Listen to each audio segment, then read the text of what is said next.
जून के जितने भी करंट अफेयर्स के प्रश्न हो सकते थे उसे हम लोग आज देखेंगे, जिसमें कि पहला प्रश्न है कि खगोलविदों ने हाल ही में एक सबसे कम उम्र का न्यूट्रॉन तारा खोजा है, इसकी उम्र कितनी है? तो इसकी उम्र 240 वर्ष है।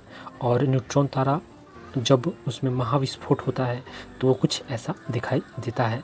और न्यूट्रॉन तारे केवल न्यूट्रॉन के बने होते हैं, जो तारे सुपरनोवा विस्फोट या महानोवा विस्फोट के बाद बनते हैं। अगला और इनका आकार बहुत छोटा लेकिन द्रव्यमान काफ़ी ज़्यादा होता है और इनमें नाभिकीय घनत्व सर्वाधिक होता है। अगला प्रश्न है कि किस संस्थान के शोधकर्ताओं ने हिमालय क्षेत्र के किसानों के लिए एक हर्बल जलसेक तकनीक विकसित की है? तो ये IIT मंडी ने की है और मंडी जो है ये हिमाचल प्रदेश में स्थित है। अगला प्रश्न है कि विश्व सिकल सेल दिवस कब मनाया जाता है? तो ये 19 जून को मनाया जाता है। और विश्व सिकल सेल जो होता है ये RBC में होने वाले बीमारियों को या उनके प्रभावित करने वाले बीमारियों का एक समूह होता है जो उसे प्रभावित करता है। और संयुक्त राष्ट्र महासंघ ने इसको मनाने की घोषणा 2008 में की थी, यानी कि 2008 से इसको मनाया जा रहा है। अगला प्रश्न है कि EPF ने औपचारिक रोजगार वर्ष 2019-20 में कितना मजबूत हुआ है? तो ये 28.6% मजबूत हुआ है। और भविष्य और कर्मचारी भविष्य निधि संगठन यानी कि एम्प्लॉइज प्रोविडेंट फंड ऑर्गेनाइजेशन, इसकी स्थापना जो हुई थी 1952 ईस्वी में हुई थी। इसका मुख्यालय नई दिल्ली में स्थित है। बर्निंग उपन्यास के लेखक कौन है? तो ये मेघा मजुमदार है। और पेंगुइन हैमिस हैमिल्टन ने मेघा मजुमदार की पहली उपन्यास लॉन्च की है। अगला प्रश्न है कि खाद्य एवं कृषि संगठन की एक रिपोर्ट के अनुसार कोविड-19 महामारी ने कितने लोगों को खाद्य असुरक्षा में धकेल दिया है? तो ये 45 मिलियन लोगों को ये खाद्य असुरक्षा में धकेल दिया है।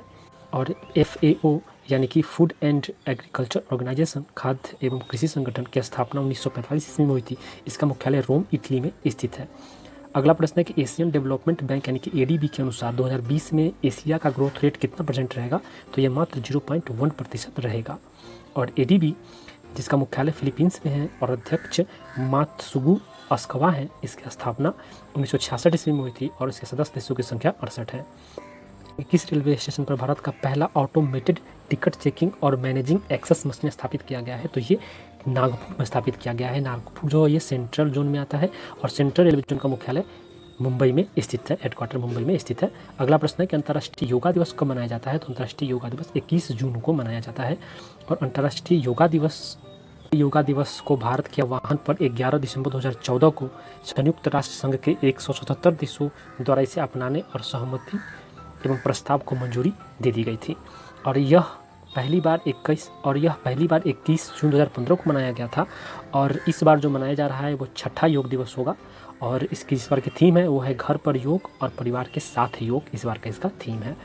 अगला प्रश्न है कि भारत में राष्ट्रीय वाचन दिवस कब मनाया जाता है? तो ये 19 जून को मनाया जाता है। और इस दिवस को पुस्तकालय आंदोलन के पिता EN पनिस्टर के सम्मान में मनाया जाता है। अगला प्रश्न है कि फोर्ब्स रियल टाइम बिलियनियर्स में मुकेश अंबानी को क्या स्थान मिला है? तो इनको 9वां स्थान या 9वां स्थान मिला है। और जो फोर्ब्स है इसके संस्थापक BC फोर्ब्स थे और इसका मुख्यालय न्यूयॉर्क में स्थित है और इसकी स्थापना 15 सितंबर 1917 ईस्वी को हुई थी। आपका देखने के लिए बहुत बहुत धन्यवाद। लाइक और सब्सक्राइब जरूर करें।